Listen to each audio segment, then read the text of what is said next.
You know those super futuristic-looking stealth jets? How do they just vanish from enemy radar? It's this incredible, high-stakes game of hide-and-seek, a constant arms race between being seen and staying hidden.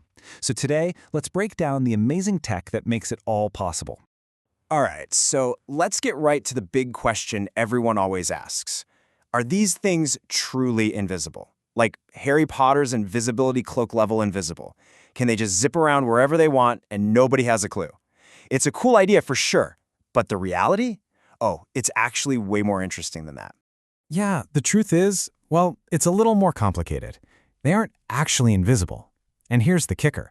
Invisibility was never even the real goal.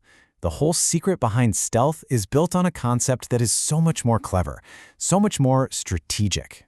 And that concept is called Low Observability, or LO for short. See, the idea isn't to be a ghost. It's all about delaying detection. Just think about it. If you can get in, do what you need to do, and get out before the other side can even react, well, that's a win. Stealth isn't an invisibility cloak. It's the art of buying yourself just enough time to get the job done. Okay, so how do you actually buy that precious time? Well, it all started with an idea called passive stealth. And it's pretty much what it sounds like. Using the physical shape and materials of the plane itself to hide from the two things that want to find it most, radar and heat-seeking missiles. Let's tackle radar first. And this analogy here is perfect for getting your head around it. Imagine you're in a pitch-black room with a flashlight. You sweep the beam around right. If it hits something, the light bounces back to your eyes and boom, something's there.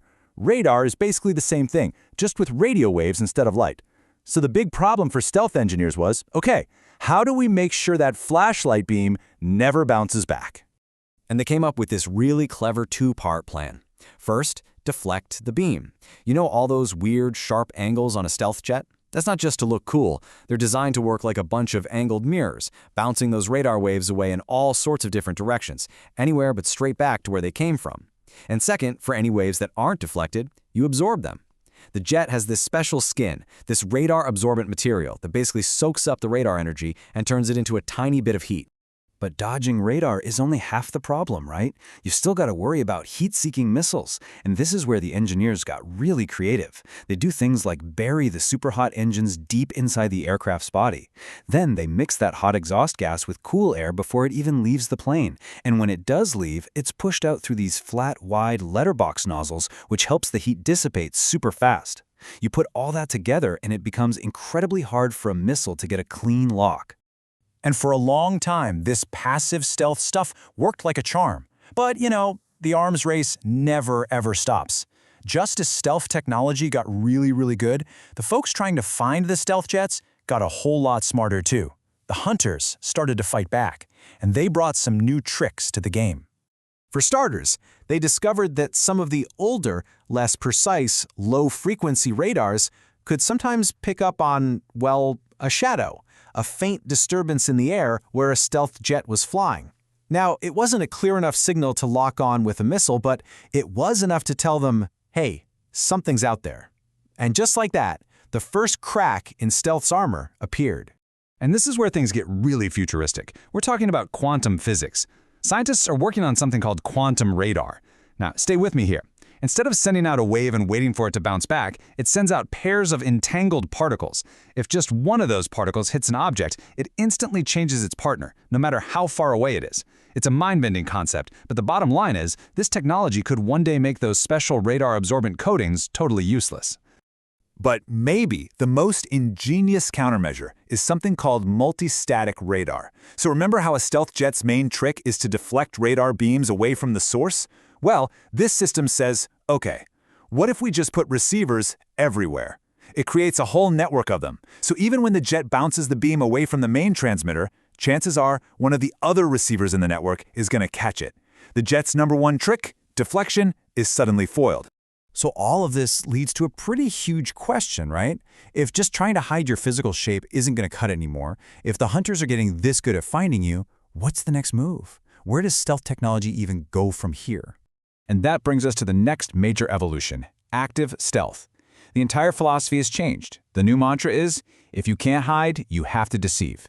So the goal isn't just to make the plane invisible anymore. The goal is to make the entire battlefield, the entire picture, completely confusing for your opponent. And this table here really breaks down the difference perfectly. On one side, you have passive stealth. Think of the classic B-2 bomber. It's all about its physical shape and coatings. The whole strategy is don't be seen. But that shape is fixed. It can't change. Now look at active stealth, the kind you see on the F-35. This is all about electronic warfare and jamming. The strategy is deceive what is seen. It's about creating ghost signals, feeding the enemy bad data, just causing chaos. And the most important part? It's all defined by software, which means it can adapt and be updated to fight new threats almost instantly. So, what's the big takeaway here? Well, if you were Contech, this whole shift from a fixed, hardware-based solution to a flexible, software-defined one probably sounds really familiar. Because this isn't just about jets and military stuff anymore, this is about information systems. Yeah, the key insight is to stop thinking about a modern stealth jet as just a plane. It's really a flying data center. It's a powerful sensor, a network node, and an electronic warfare platform all rolled into one machine. The game has completely shifted from being about pure aerodynamics to being about information warfare. And here's the perfect way to think about it in IT terms. That old-school passive stealth, the shape, the special skin, that's like your physical layer security. It's the locked door on your server room, it's absolutely essential, but it can be beaten.